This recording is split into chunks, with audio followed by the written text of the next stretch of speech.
gender equality has, this is pretty loud, isn't it? Maybe we should turn that down.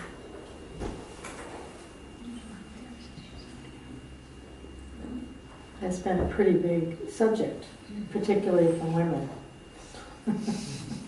Yeah. over the past decade. Does anybody know how to turn that down? I'm not sure which one it is. Not just the past decade, for several decades. Gender equality. And then sexual harassment has come into the news in a big sort of way. Anybody noticed? Lately, particularly after we've received unprecedented attention from recent allegations from Hollywood movie mogul Harvey Weinstein. Is that how you say his name? Weinstein. Saying that he's harassed dozens of women, sexually harassed, maybe even attacked several women. And since then, there have been allegations coming out just about every day in the news. It's one of the... No, I don't know. Now it's Okay. feeding back. Okay, It's really feeding back. I won't use it. What I need is a flashlight because I can't see what anything says. I will just be a powerful woman and speak up. Do it, girl. Yeah, and if you've noticed, this whole big Me Too campaign has come to the forefront on social media, Twitter and Facebook and all the different social, Instagram and other platforms as well, where women have been coming out saying, me too, I've been sexually harassed, I've dealt with discrimination. And a lot of men I've heard have been coming out saying that they've been sexually harassed as well, so it's not apparently just been just the women. But since I'm a woman, I'm going to be speaking from that perspective, as a woman. And this is really bringing sexual misconduct out to the forefront in a big sort of way in our society. And I believe that it's really, sorry, it's bringing out there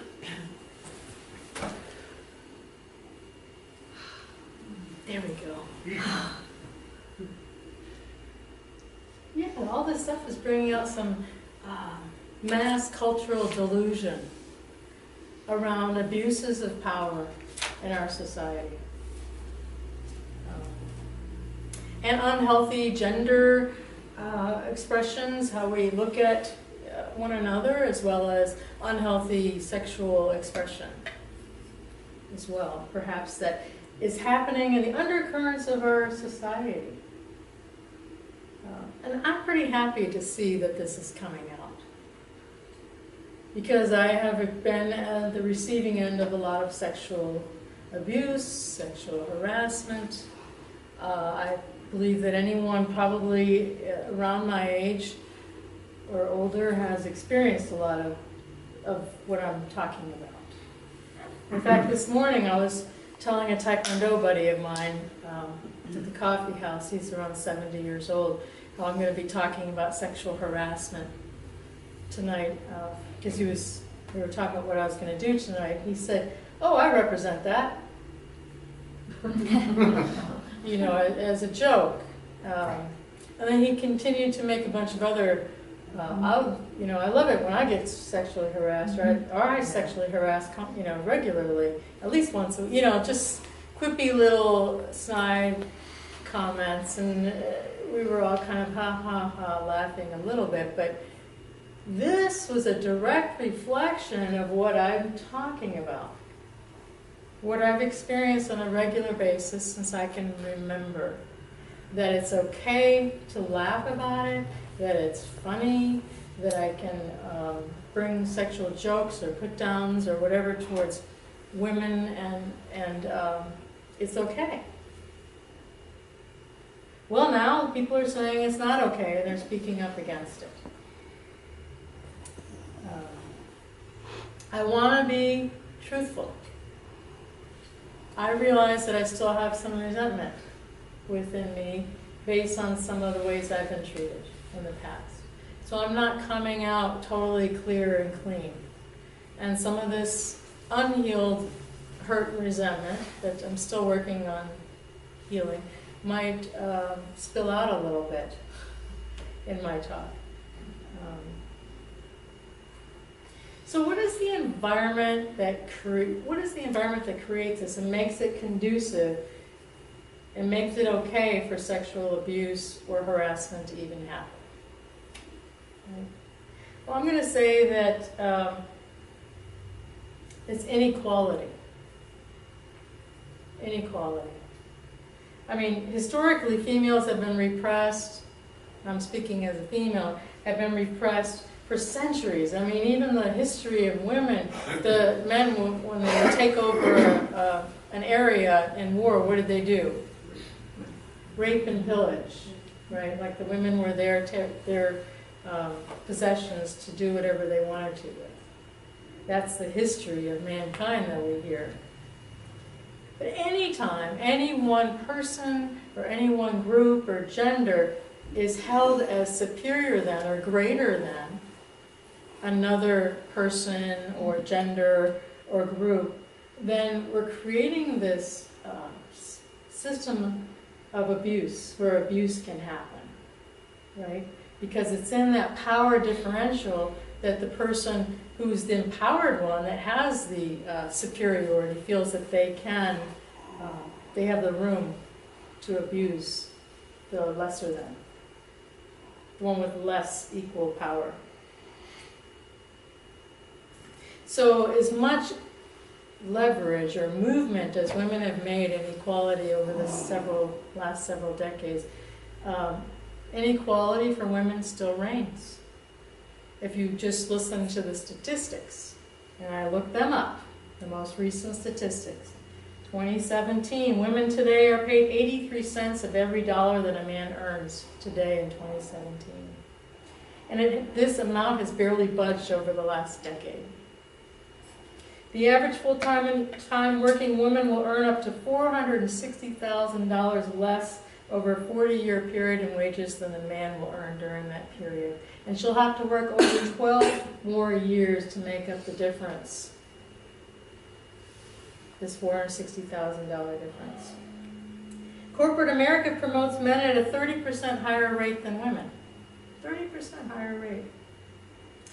And yet, women are more educated than men. Bachelor's degrees, 57.1% of graduates are women. Master's degree, 59.9% are women. And doctorate degrees, 52% are women. So it's not like they're not educated or not qualified, right? And yet, in our CEOs of Fortune 500, guess what the percentage is that are women? 5% are women, right? And that doesn't make much sense because women are the world's most powerful consumers, controlling 65% of consumer spending. Don't you think that they might have some say of how some of these organizations are run profitably? Maybe? Only 19% of the Congress are female. It's even worse in Hollywood. Has anyone seen some of the things going around, videos, TED Talks from women about Hollywood? Mm-hmm. There's some really good TED Talks going around. Some women who are in the film industry are complaining that 90% of all the films are directed by men. Right? 80 to 90% of all the lead actors in the major films are all men. The past 5 years, this is the past 5 years, 50% of all the women in movies have either been naked or scantily clad. Scantily clad. And the truth is that sexuality of women is being used in order to gain more leverage, more money, more marketing, more attention. And apparently, this one TED Talk, this woman was saying, do you know what a woman's part is like? Do you know what it's like to play some of these parts? She said, they're terrible. Most of them are terrible roles. We have, you know, the best line we might have is to turn around to the leading male and say, oh, well, what are we going to do now? Was that good? You know, so not only are the parts rare, but the good parts are even more rare. And this one TED Talk I saw, the woman, there are hardly any movies written by women, directed, you know, the whole thing. So they're grossly or unrepresented in the film industry. When I go to work out in the morning at the gym, you know, doing my cardio, there are all these televisions and they show all the major news organizations. And all of them, I'm really disappointed with how they dress the women.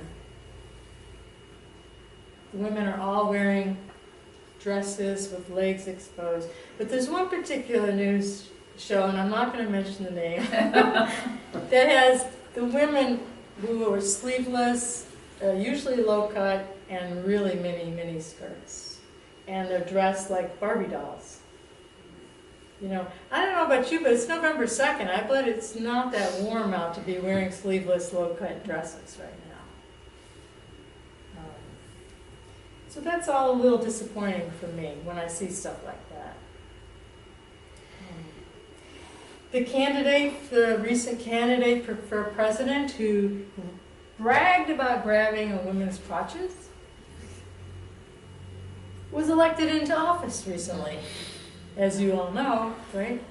Which tells me that many people in our society, at least who voted for him, are saying that this kind of behavior and this kind of speech is acceptable. It must be, right? It's okay, it's just locker room talk. I would wonder what happened if a woman stood up and was bragging about grabbing men's crotches. What the? Oh, I didn't just say that. Did I just say that? No. You did. Anyhow, I did. Yeah, it's amazing. So it's obvious in our society that in most every area that women are not held with the same esteem and respect as men. I love men. I'm not putting men down. It's just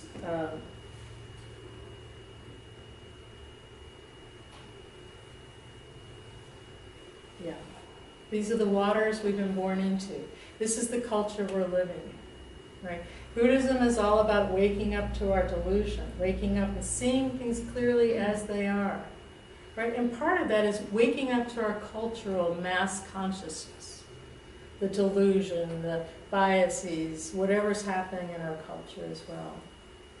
I was so used to all of these things that when a man grabbed my rear end at work, or my boss came up and put his front of his body up against the back of my body and said, ooh, if I wasn't married. And, you know, the things that I've had to deal with, ha ha ha ha, I just nervously laughed because I didn't want to lose my job. Does anybody experience similar things? Right? So this is the environment that we're living in.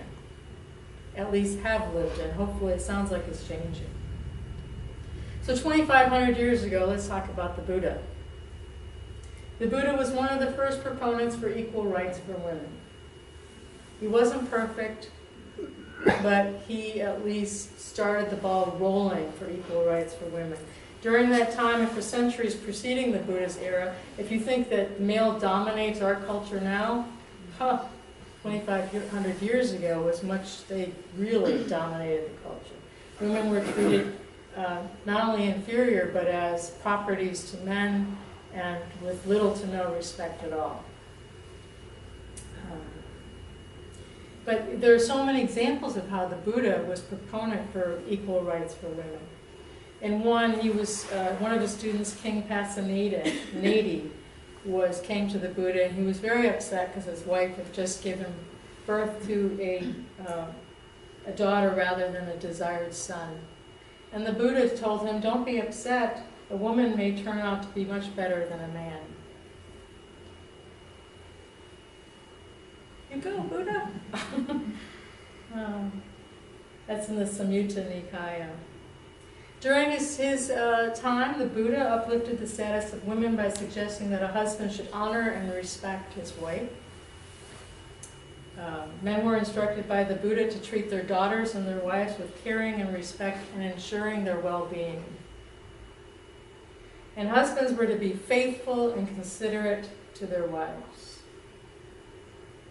I know you're just like, yeah, so what? But at that time, 2,500 years ago, this was revolutionary. Nobody else was saying these kind of things. In fact, he had a lot of people who were really angry and frustrated with him for saying these things because it was so against the culture at the time. Eventually, he allowed women to ordain as monks in his orders. He was a little slow on the uptake. But there's so many stories about women that studied under the Buddha who reached full enlightenment and turned out to become pretty famous teachers during that time. So if you read about all of his famous teachers, a lot of them are women as well. So women had the rights to ordain just as a man did, and to practice with the same ardency that a man did during that time. Today, in the Theravada tradition, I think we've backslid a little bit. Women are not allowed to ordain as monks in the Theravada tradition. Asian countries, their cultures have permeated and taken over. They can only renunciate as nuns, and nuns don't have the same powers, and they're under the control and tutelage of men. So they have to get permission from men for a lot of things. In contrast to the male counterparts, these female nuns are subjected to the stricter rules. They have 311 rules versus 227 that the men do. And they say that in Buddha nature is beyond male and female, that we're all equal, right? And yet they deny women the opportunity to study and train and routinely relegate these nuns to the back of the temple or to the outside. This is why I never went to Asia when my other people I was meditating with were going to Asia, beside the fact that I was a single mother of 2 children. But I didn't go particularly because I heard my friends who did go were told that they had to wear white dresses or gowns, and they had to walk behind the men, and they had to follow all these different rules while they were there. And they had to let the men eat first, and then they eat second, and all these subjugated ways that the women in Asia are treated at these retreat centers. So I was like, no, I get treated with equality here when I go on retreat, so I'll just keep going here. I'm not doing that. I'm not going to pay to go be treated that way. There are some renegade nuns who've become bhikkhunis or monks, but they're not recognized by the Theravada leaders in Asia. Aya Sobana, who comes here, is one of those nuns. She comes here each year. She and a bunch of other women have found Theravada monks who are willing to ordain them as equal monks. And they've lost a lot of seniority over there and respect from the other Theravada leaders, male leaders. It takes 5 male monks to renunciate 1 man or several men. Guess how many male monks it took for me when I became a monastic for the ceremony? 1. Just, we have a long ways to go in the Theravada Buddhist tradition as far as equal rights for women. It's slow to change. These things are slow to change. And historically they've been slow to change. So why are they so slow to change? Right? Well, if you think about it, the ruling class or the people that have the power are reluctant to give it up. Right? Because if people that have the ruling power, the control, give it up, then they'll have to share it with others and they'll lose all their power and control. Does that make sense? Yeah, so it's very slow to change. From a Buddhist perspective, all beings are prone to suffer, to experience dukkha. But disenfranchised people or people who are treated less than in society are prone to much more suffering. And I have to say that this is really sad because there are so many beautiful and powerful males and females, right? And a lot of powerful women, both straight and gay women.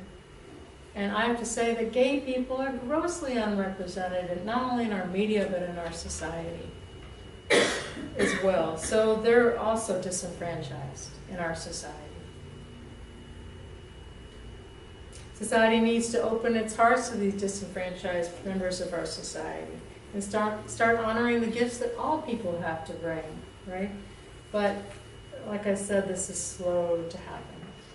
But I believe that sexual harassment happens because when people are disenfranchised, it opens the door for people to have the power to be able to sexually harass the people that don't have the power.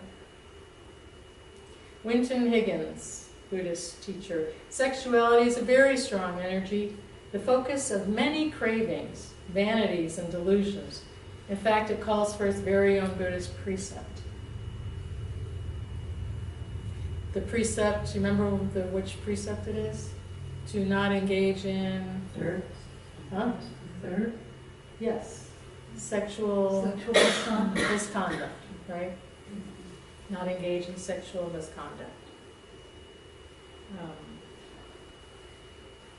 So we're waking up to see through and let go of our delusions and our ignorance. That's the whole practice, right? In every arena of our lives. And yet sexual energy is considered the most powerful, potent energy that we have as human beings. And we're wired to be sexual beings, we're wired to have sexual desires and have sexual energy. And we're wired that way so that the human race will continue to procreate and survive. So it's a natural part of being a human being. But how do we express this sexual energy? Can we express it? In spiritual practice, we want to express it wholesomely, with respect, with kindness, not harming ourselves or others. And that's why the Buddha created this no sexual misconduct precept, to keep our behavior clean and clear so that we can move forward in our spiritual lives and not backward. So can we do our deep inner work around our own sexuality and our own power? Because we each have our own power to some certain degree, so that we don't abuse or manipulate others with our sexual energy. That's the question. And this includes all of us individually and collectively looking at our biases and beliefs around gender and around sex. Because like I said, we were born into these waters, like the fish that doesn't realize they're in water. It's become so normal. Things are so normalized that a lot of times we don't see them until we really start to look clearly and cleanly at it all. Even in my position as a spiritual leader here in this Buddhist Sangha, I've been on the receiving end of a lot of gender inequality. Condescending, judgmental, controlling behavior by both men and women. A lot of people are constantly projecting onto me that I'm supposed to only be, as a woman, sweet.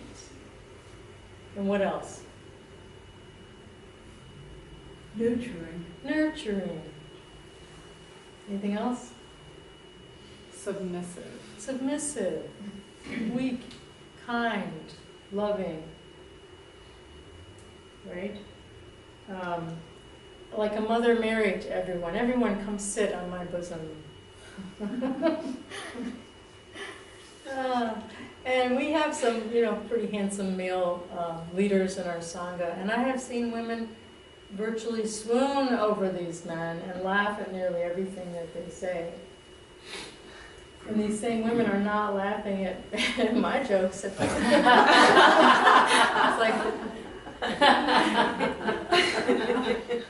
yeah. So it's not just the women. I mean, it's not just the men. You know, I see it on both sides, that people have to look at their own relationship to sex, sexuality, how they relate to one another. Women who act from their inner truth and their inner power in our society are called derogatory names like Bossy. bossy, right? Women who speak their minds are aggressive. That's it. Straight up a bitch. Bitch. Domineering. Domineering, bossy, aggressive, Ball-buster. bitch, ball buster. Have you been called all those things? I have. Yeah. Right? Women, but men who speak their minds and speak from a place of power are considered what? Considered leaders and powerful and dynamic and competent. Right? I mean, these are just some of the undercurrents of things that we have to deal with. I realize that I may come under grave attack after from this talk. But women are, I'm rarely told that people appreciate when I'm being honest or direct or powerful or cutting through delusion. So how do we treat men and women? What gender roles are we projecting onto the world? Right? Are we trying to get our unmet needs met through, or our traumas healed through our biases, through our actions with the same sex, with the opposite sex? Are we being authentic, or are we playing some role that society is projecting onto us? And these are all just questions, inquiries for each one of us to look at. Right? What does our society need? Believe that women need to unite and demand change. It's really nice that a lot of men are standing up and supporting women right now in sexual harassment. But we need to stand in our own inner truth, right? And support one another when we see any derogatory experiences or abuse happening, be able to say that's not all right, and be able to support one another in that. Media needs to stop characterizing women as helpless, brainless sexual dolls. I've never heard you guys so quiet before. There's not much to argue with. Yeah. Right? Yeah. And just a bunch of questions. Society needs to become a tolerance-free zone for gender inequality on either side and sexual harassment on either side. Anytime someone abuses their power in order to use or manipulate or control or harass someone else is an unhealthy expression, and it needs to not be tolerated by society. But how do we personally address the systems of opposition or oppression that are present in our society? Is it personal inquiry, right? Do we want to act out from anger and hurt and frustration? Is that going to be skillful or helpful? Maybe not, right? How can we act out from a place of honesty and truth, and yet compassion and power and caring for the delusion that we're all subjected to, the greater delusion? But all of this requires deep inner transformation, each and every one of us. We need to heal whatever needs to be healed individually and collectively, right? It requires us to look into these places that we've not been willing to look at before. Maybe we have been, like our sexual fantasy world. How are we expressing that secretly? The places where we feel weak, afraid, powerless, where we wish we had more control or power, for letting me talk about this tonight, and for your presence and your practice. And know that I just scratched the surface on all of this. There's so much more, and not only in our practices, but around this whole topic. Yeah, thank you.